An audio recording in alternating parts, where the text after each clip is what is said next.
જૂનાગઢના સ્વાતંત્ર્ય સેનાનીઓના પરિવારજનોનું સન્માન કરાયું હતું। જૂનાગઢની આઝાદી માટે લડનાર સ્વાતંત્ર્ય સેનાનીઓના પરિવારજનોનું સન્માન કરાયું હતું।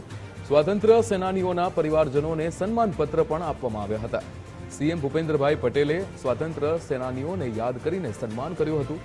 સરદાર સાહેબ, આરઝી હકુમત અને સાધુ સંતો દ્વારા લડત કરાઈ હતી। સ્વાતંત્ર્ય સેનાનીઓના પરિવારજનોએ ગર્વ અનુભવ્યો હતો।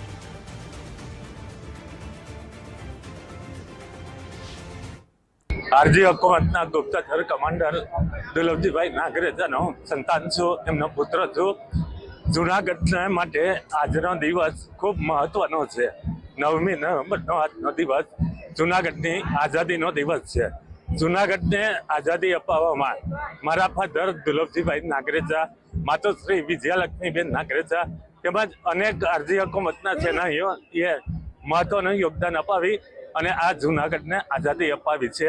ત્યારે આજે ગુજરાત સરકાર અને મુખ્યમંત્રી શ્રી ભૂપેન્દ્રભાઈ પટેલના હસ્તે આજે આરજી હકુમતમાં યોગદાન આપનારા સેનાનીઓના પરિવારજનોનું આજે સન્માન કરવામાં આવ્યું છે।